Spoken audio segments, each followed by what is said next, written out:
Bismillahirrahmanirrahim. Assalamualaikum warahmatullahi wabarakatuh. Alhamdulillahirabbil alamin wa bihi nasta'in ala umuri dunya waddin. Asyhadu an la ilaha illallah wahdahu la syarika lah wa asyhadu anna Muhammadan abduhu wa rasuluhu la nabiyya ba'dah. Allahumma shalli ala Muhammad wa ala alihi wa sahbihi ajma'in. Amma ba'd. Alhamdulillah, Bapak saudara-saudara sekalian yang dirahmati Allah Subhanahu wa taala, sejak kita beribadah yang dianjurkan dan diperintahkan oleh Allah dan Rasulnya, yaitu bersolat jamaah, dan kemudian kita lanjutkan pada sholat tadi adalah taklim hadis Arba'in Nawawiyah. Pada kesempatan ini saya ingin melanjutkan kembali hadis sesudah hadis kelima, kemudian hadis yang keenamnya. Bapak dan saudara sekalian yang rahmat Allah SWT, hadis yang keenam ini masih berkait erat dengan apa yang ditulis oleh Imam Nawawi, hadis yang kelima, ada hubungan erat. Karena hadis yang kelima itu berkisar atau tentang hal-hal yang baru di dalam agama yang kemudian disebut dengan kata-kata bid'ah, disebut dengan bid'ah, dan kemudian kita pahami bersama bahwa bid'ah itu dalam pengelompokannya itu ada di dalam persoalan agama, dan kemudian ada persoalan adat atau muamalah. Ketika bid'ah dalam agama itu pun masih diperinci lagi. Ada kalanya bid'ahnya itu apakah persoalan-persoalan pokok, artinya soal pokok itu namanya usuluddin, itu berkaitan dengan teologi, berkaitan dengan kepercayaan, dengan keimanan, ataupun yang punya usul itu ada dua, usuluddin dan pokok, dan kemudian usul ibadah. Kemudian di dalam hal ibadah maupun akidah itu ada yang bersifat ruhiyah, cabang. Nah, ketika di cabang inilah Bapak dan saudara sekalian, baru para ulama berikhtiar. Ketika ikhtiarnya berbeda, bukan berarti itu menjadi bid'ah. Nah, ini yang harus kita pahami. Harus kita pahami. Berbeda sumbernya dari sama, yaitu Quran dan hadis, cuma hasil ikhtiarnya berbeda. Kemungkinannya ada. Bapak dan saudara sekalian, hadis yang ke-6 masih persoalan yang berkaitan dengan soal halal dan haram. Halal dan haram. Kemudian ketika saya mempelajari ini, bahasanya para ulama dalam mendeskripsikan, menggambarkan hadis yang ke-6 ini panjang. Oleh karena itu, Bapak dan saudara sekalian, sebagaimana niat dari para pencari ilmu hadis, ini saya akan bacakan dulu dan kemudian kita pahami satu persatu dari apa yang ditulis Imam Nawawi. Oleh karena itu, kita awali dengan membaca Bismillahirrahmanirrahim. Bismillahirrahmanirrahim. Hadis yang ke-6, hadis as-sadis.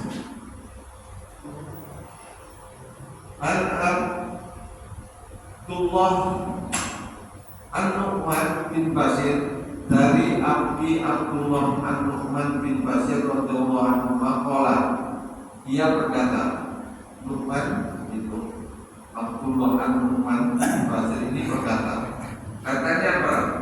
Sami'tu Rasulullah SAW yaqul, saya mendengar Rasulullah SAW bersabda.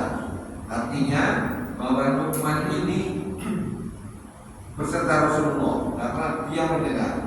Bahasa hadis itu ada yang sami, ada yang hadasana, ketika seorang sahabat itu mengatakan sami'tu, maka sahabat itu ada di sekitar Rasulullah. Apa yang dikatakan Rasulullah? Inna halal bayyinun, sesungguhnya halal yang halal itu adalah nyata, jelas. Wa innal harama bayyinun, dan yang haram itu juga jelas. Wa bainahuma, dan di antara keduanya itu umurun mustabihatun, perkara-perkara yang meragukan, perkara-perkara yang samar-samar antara halal dan haram. Di tengah-tengahnya itu ada yang abu-abu, bahasa kita. Apa namanya? Samar-samar, subhat. Kalau bahasanya subhat. La ya'lamuhunna, dan tidaklah subhat ini banyak yang mengatakan siapa? Kasirunnas, kebanyakan manusia itu tidak tahu tentang perkara subhat. Famanit kaposubuhan, barang siapa yang menghindari atau yang takut terhadap perkara-perkara subhat, maka istabro al-dini, maka berarti dia selamat. Istabro itu membersihkan, istabro itu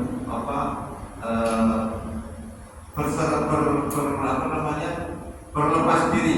Maka istabro al-dini, maka terjagalah agamanya, wa irdi, dan kehormatannya. Rasulullah SAW mengatakan halal itu jelas, haram itu jelas, antara duanya itu ada yang disebut syubhat, abu-abu bahasa kita. Belum tahu makin bicara bahwa ini halal. Maka digambarkan, Rasulullah menggambarkan lanjutannya ini, waman waktu asli syubhat, barang siapa yang jatuh ke dalam perkara-perkara syubhat, wa ma'afil haram, maka dia kemungkinan bisa jatuh ke dalam hal yang haram.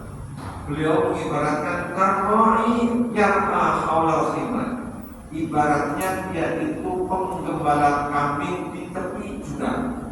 Kalau ada sebagian mengatakan karoi yar'a haulal khimar itu sekitar daerah yang terlarang. Tapi kalau dalam pembahasan yang lain itu disebutkan karoi yar'a haulal khimar, ibaratnya penggembala kambing yang kembala di pinggir jurang.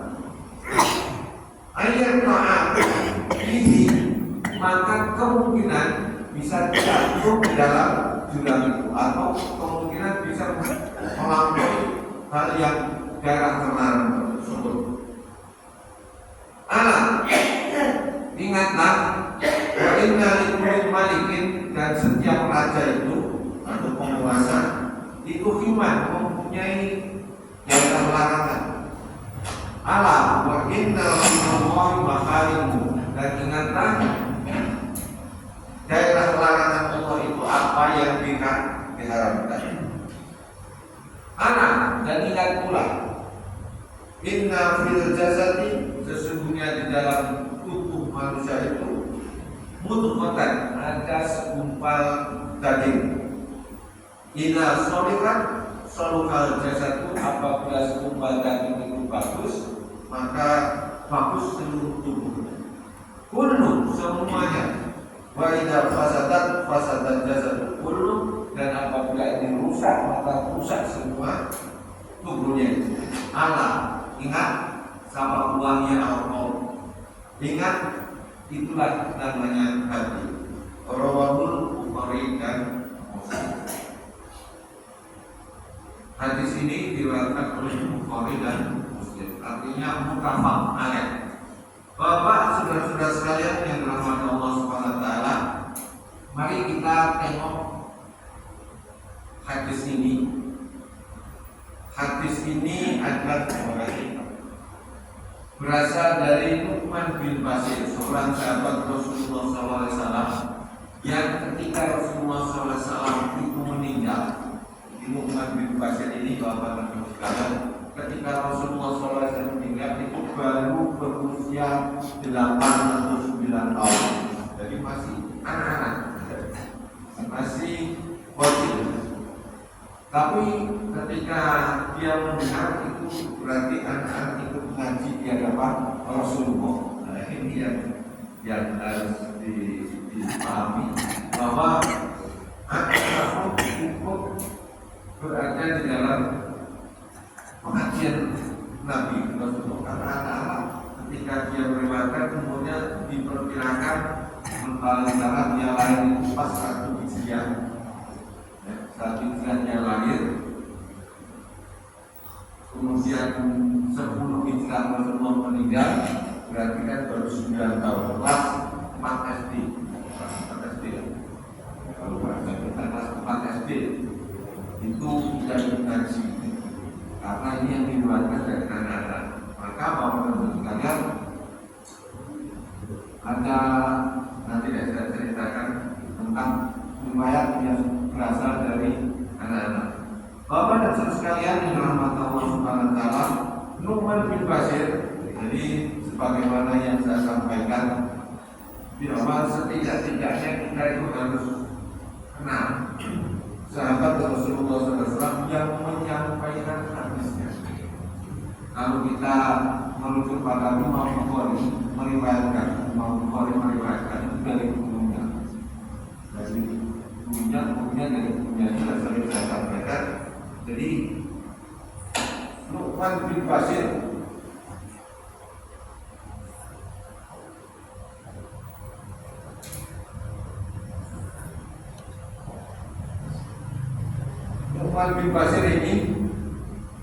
ini asghar sahabat.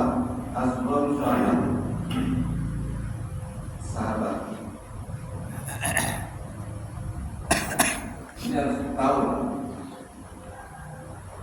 sahabat yang masih kecil, seangkatan dengan dia, bapak dan ibu sekalian, itu banyak sahabat-sahabat. Pernah dengar Anas bin Malik, kemudian Ibnu Abbas, kemudian Abdullah bin Zubair, yang kemudian itu asbab sahabat yang masih yang masih kita mendengarkan di sini kira-kira umurnya 9 atau 8 tahun. Hari ini bapak dan saudara sama cerita sejarah dan pembahasan, jadi nanti lama. Bapak dan ibu sekalian, ketika dia meriwayatkan ini, Rasulullah SAW ketika itu berada di dalam suatu halaqah bahasanya, kemudian didengar oleh anak-anak dan kemudian direkam itu ucapan Rasulullah SAW, dan kemudian ketika itu disampaikan kepada disampaikan kepada Abu Nu'aim namanya. Abu Nu'aim ini kalau ibaratnya muridnya. Abu Nu'aim ini disampaikan lagi kepada Zakaria.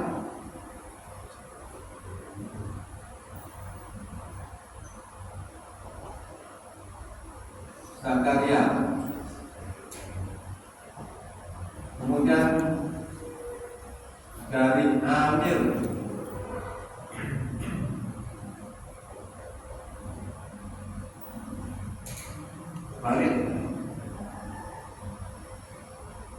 balik dulu karena harusnya ada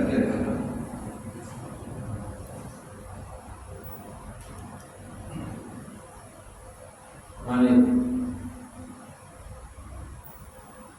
pada Amir dulu.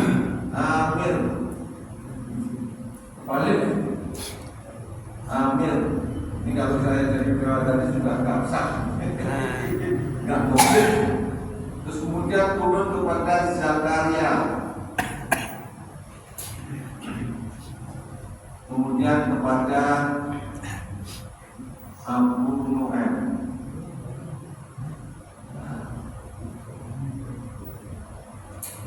Ini baru di sini Bukhari.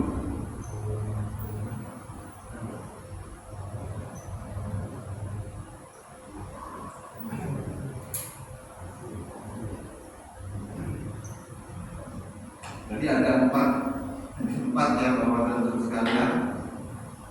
Jadi hadis itu ketika diperkenalkan oleh anak-anak dan kemudian ketika beliau sudah dewasa, kemudian punya murid, dan dia bercerita kepada muridnya yang bernama Amir. Dia saya kajian, kemudian didengar oleh Amir. Amir ini punya murid lagi namanya Zakaria. Diadopsi lagi, diapal lagi. Kemudian didengar oleh Abu Nuaim inilah yang kemudian tangga pertama oleh Pak Bukhari, Imam Bukhari meriwayatkan Imam Bukhari. Baru itu berapa ini jaraknya? Inilah jarak kira-kira 180-an atau hampir 200 tahun kemudian. Jalan dari ini. Kenapa ini pendek? Cuma 4 sudah sampai. Karena itu Nu'man bin Bashir itu waktu dia menjadi seorang sahabat itu masih muda, masih anak-anak. Maka cuma 1, 2, 3, 4, cuma 4 generasi. Jadi kalau rata-rata 200 tahun, ya jaraknya sekitar 50 masing-masing. Nah ini kemudian artinya orang dewasa ketika menyampaikan ini punya murid si siapa Abu Nu'man tadi punya murid yang disampaikan ketika berumur sekitar orang dewasa dan dewasa sekitar 50 tahun. Bapak dan saudara sekalian, ini proses sampai diperdengarkan di musikalitas ini melalui tahapan ini. Jadi Imam Bukhari, Imam Muslim dan Imam Nawawi. Imam Nawawi menulis ini Bapak dan saudara sekalian itu 400 tahun kemudian. 400 tahun kemudian dia baru nulis. Dari sekitar 676, bulan 676 Masehi lah, 676 kalau tidak salah. Hijrahnya. Jadi 600 tahun 400 tahun kemudian baru ditulis. Nah, ditulis dengan oleh Nawawi baru ada di ini proses hadis itu. Jadi banyak orang. Nah, Pak Bukhari itu tahu persis Pak. Namanya ini lahir tanggal berapa, mati tanggal berapa itu tahu semua. Dan saya ingin kita ini juga tahu siapa itu Nu'man bin Bashir, sahabat Rasulullah. Bapak dan saudara sekalian yang dirahmati Allah Subhanahu wa taala, hadis yang disampaikan Nu'man bin Bashir ini salah satu di antaranya pokok-pokok ajaran agama. Mengatakan ada yang sebagian mengatakan dalam beberapa pembahasan para ulama, salah satu di antara pokok aturan agama itu adalah ini hadis dari Nu'man bin Bashir. Kalau kemarin dari Umar bin Khattab itu bisa sampai setengah aturan agama itu dari nama al-Qur'aniyat, dan yang ini mungkin sepertiga saja. Jadi hadis itu pokok ini. Bapak dan saudara sekalian yang dirahmati Allah Subhanahu wa taala, Nu'man bin Bashir ini seorang sahabat yang luar biasa. Ketika terjadi fitnah pertama itu adalah perselisihan sesama sahabat. Perselisihan sahabat itu bukan karena perbedaan pendapat, tapi sampai dengan peperangan para sahabat. Ini fitnah pertama itu menantu sama mertua itu perang. Jadi kalau bawa dan baru cerita ya baru dengar ini ya, menantu sama mertuanya perang. Yaitu ketika ini terjadi suatu saat Utsman bin Affan terbunuh.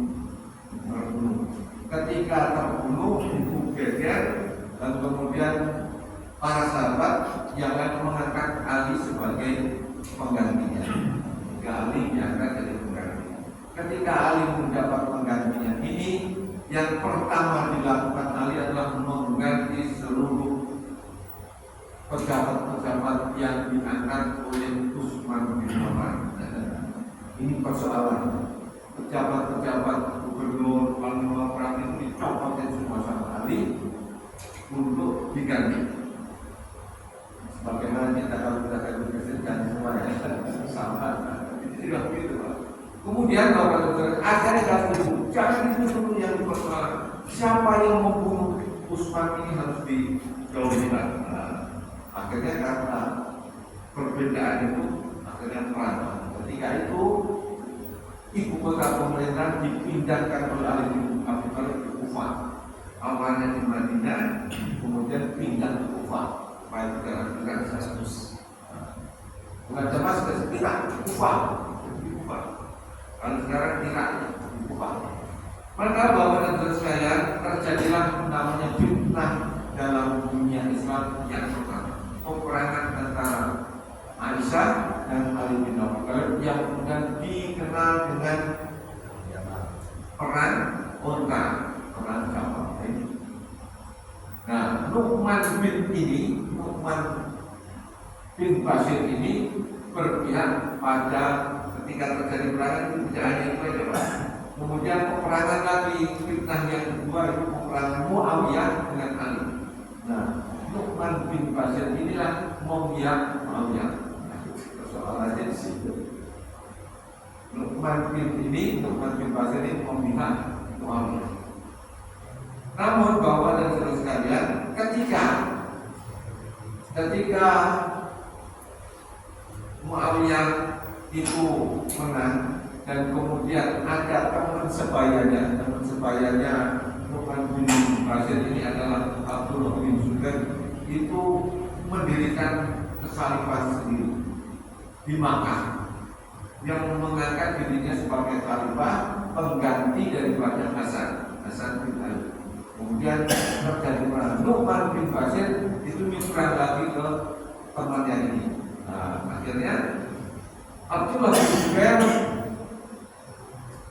itu mempunyai kawan namanya Nu'man bin Bashir ini. Nu'man bin Bashir ikut itu terjadi perang antara Abdullah bin Zubair dengan Muawiyah dan terbunuhlah Nu'man bin Bashir ini ketika Abdullah bin Zubair diperangi oleh pemerintahan Muawiyah.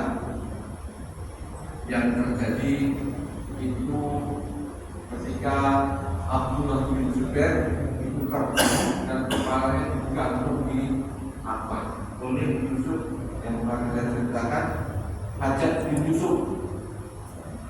Hajjaj bin Yusuf itu panglima perangnya Yazid bin Muawiyah menggantung Abdullah bin Zubair di apa ini teman sebayanya Nu'man bin Bashir. Jadi generasi sahabat yang berdekatan dengan para tabi'in. Bapak dan saudara sekalian yang dirahmati Allah Subhanahu wa taala, ini sekilas saja. Kenapa? Kemudian ketika terjadi itulah yang memunculkan fitnah pertama, kemudian fitnah kedua. Ini saya cerita supaya nanti tahu. Fitnah kedua itu antara Ali bin Muawiyah lawan Muawiyah. Dari fitnah kedua ini melahirkan kelompok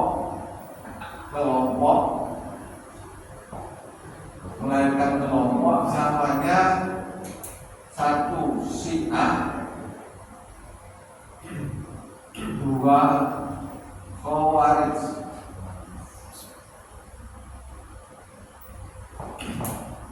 Nah, ini baru bahas depan akibatnya sampai demikian karena perjalanan biografinya itu.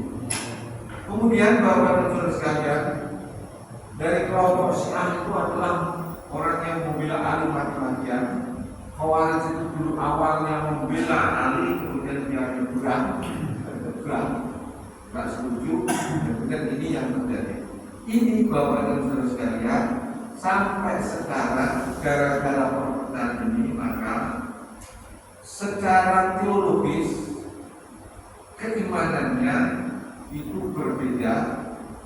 Ketika iman atau secara teologis berbeda, maka hukumiyahnya banyak kemungkinan berbeda. Dan inilah yang terjadi bahasan fitnah yang kemarin itu ini. Gara-gara ini pertaruhan ini yang Allah mengendaki desainnya itu. Dan kemudian Bapak dan Saudara sekalian, hal yang ini Nu'man itu menceritakan al-halal bayyinun wal-haram bayyinun. Baiknya mutasyabihat. Ada halal, ada haram. Tengah-tengahnya itu ada yang mutasyabihat, yang abu-abu, yang salah. Ketika bahasan abu-abu, akhirnya yang saya ceritakan kemarin cuma gara-gara beda pendapat, beda dengan kepada orang lain. Pokoknya yang saya lakukan benar saya itu yang apakah itu tidak semata-mata itu bahasanya bahasa secara fikih. Nah ini perlu dipahami oleh saudara perlu tanpa mengetahui latar belakang sejarahnya, maka kita kadang-kadang buta. Itu kok sama-sama Qurannya, sama-sama hadisnya kok bisa berantem. Jangan-jangan hanya gara-gara apa perbedaan tadi saya sampaikan. Satu mengharapkan Khalifah Ali jangan dicopotin itu pejabat-pejabat yang diharapkan jangan dicopotin itu. Urusan ini siapa yang membunuh, urusan itu belum baru diusap baru itu. Hanya perbedaan itu terjadi perang. Kalau perang zaman dulu ya pernah pakai pedang yang mati banyak. Perang sipil itu yang meninggal kelompok Ali itu 80.000, kelompok Muawiyah 120.000. 120.000 itu meninggal. Perang sipil itu bagaimana bisa di perang sipil itu yang meninggal 80.000 di pihak Ali, kemudian 120.000 di pihak peperangan besar. Hanya gara-gara itu tadi pengen menuntut darahnya Utsman dulu, baru nyopotin pejabat. Ali tidak mau, udah nyopotin dulu karena dia itu artinya dan itu salah. Apakah yang benar yang mana Pak? Jangan itu. Yang penting yang itu punya ada sendiri. Bukan saya sendiri, Allah yang menghendaki itu. Bukan kalau saya ini Bapak dan Saudara sekalian, yang nanti Bapak dan Saudara sekalian ketika membahas mutasyabihat, mutasyabihat atau musyabihat, beberapa yang syubhat, ini kemungkinan terjadi seperti itu banyak. Yang penting jangan sampai perang. Jangan sampai perang. Pelajaran pertama para sejarawan disebut fitnatul kubro. Itu peperangan antara Ali dan Muawiyah. Fitnatul kubro atau fitnah yang kedua. Pertama itu antara Siti Aisyah dan sama-sama. Nah inilah yang perlu saya sampaikan Bapak-Ibu sekalian yang dirahmati Allah Subhanahu wa taala tentang Nu'man bin Bashir. Jadi Nu'man bin Bashir ini adalah kakaknya Abdullah bin Zubair, sepermainan dan bahasanya karena sama-sama kelahiran selisihnya hanya tahunnya sama, kelahiran 1 Hijriah. Hijriah itu baru lahir dari Nabi Muhammad SAW datang ke Mekah, dia datang dari Mekah ke Madinah. Ketika itu Nu'man baru lahir. Ketika Rasulullah SAW meninggal, maka dia baru umur 9 tahun. Ketika Rasulullah mengucapkan kata-kata hadis ini didengar oleh anak kecil yang namanya Nu'man bin Bashir. Nu'man bin Bashir kemudian ketika sudah dewasa mengajarkan ada cerita itu disampaikanlah kepada Amir. Bapak dan Saudara sekalian, ini yang melatar belakangi kenapa nanti perbedaan itu berat. Karena memang itu ulama ini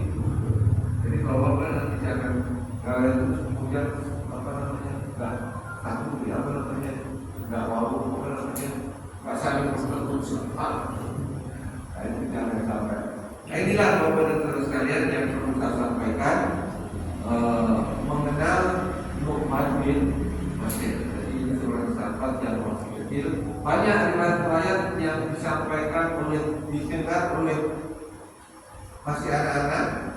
Anas bin Malik itu waktu itu masih anak-anak, masih anak-anak. Ketika Rasulullah meninggal, beliau itu dia sudah remaja, tapi beliau paling banyak menyampaikan hadis-hadisnya.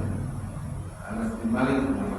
Ibnu Abbas ketika Rasulullah meninggal itu baru umur sekitar 13 tahun.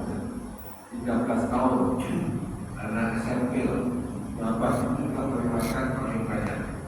Nah ini Bapak dan Saudara sekalian perlu saya sampaikan tentang sahabat kecil asbur sahabat.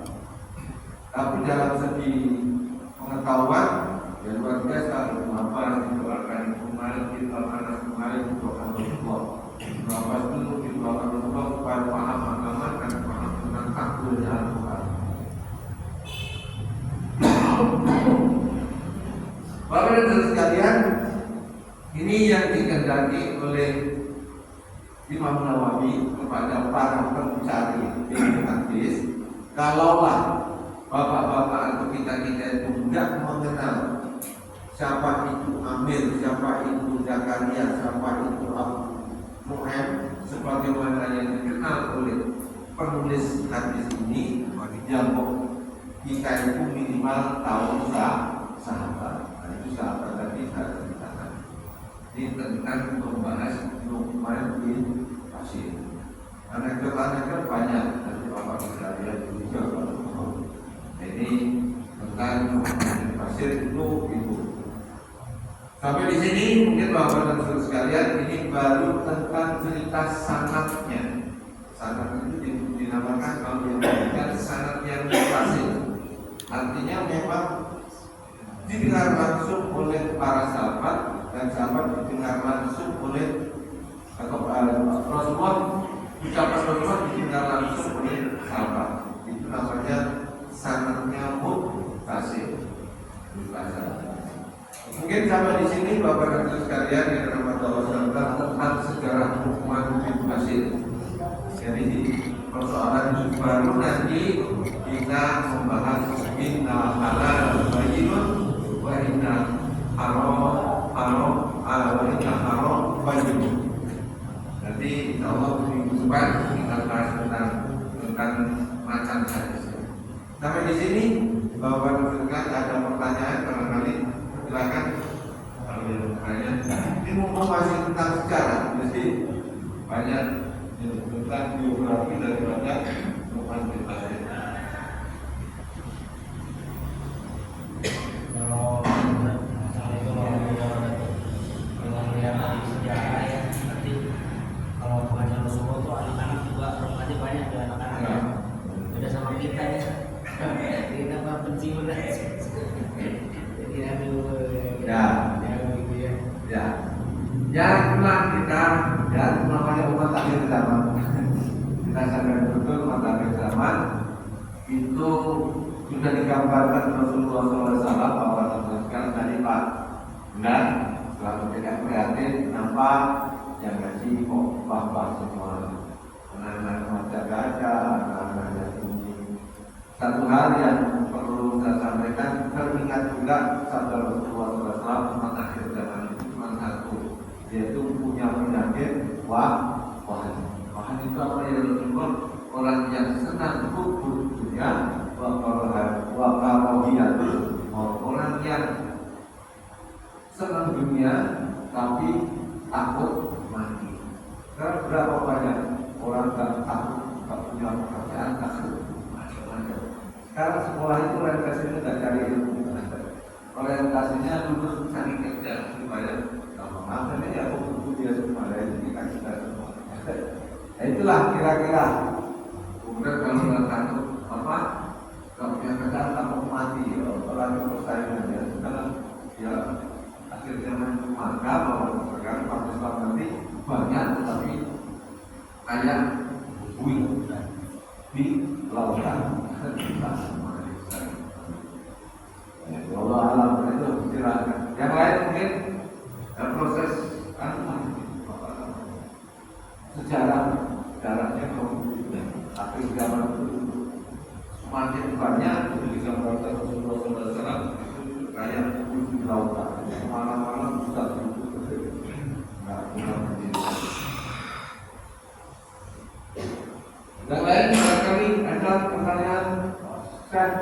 Pertanyaan apa?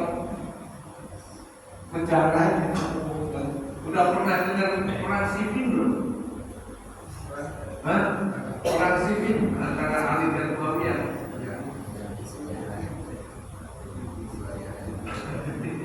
Perang sipil. Peperangan antar sahabat. Para sahabat orang yang terpercaya, orang yang terbaik ketika berselisih dan kepentingan bisa perang. Perang kita tanggung jawab. Korban sampai 120.000 dibiak. Muawiyah 80.000 dibiak apa? Ali. Gara-gara itu pecah kemudian ada Syiah, ada Wah itu kan di zaman sahabat itu masih dalam grup sahabat. Masih dalam sejarah.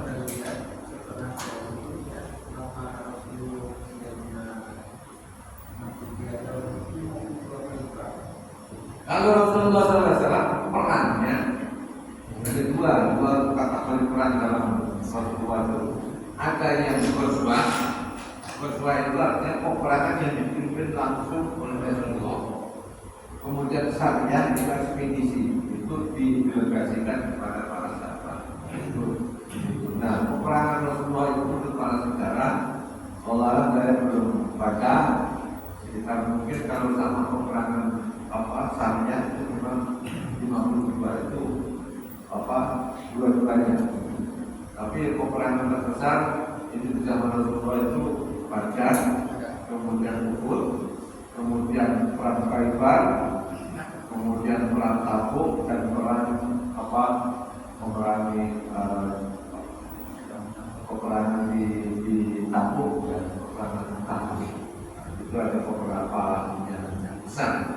Allah alam yang lain, jadi kita Syariah itu banyak. Mungkin ada yang lain lagi berkaitan dengan sejarah untuk Bin Basir, sahabat yang waktu itu tengah dikir kepada Rasulullah berbeda.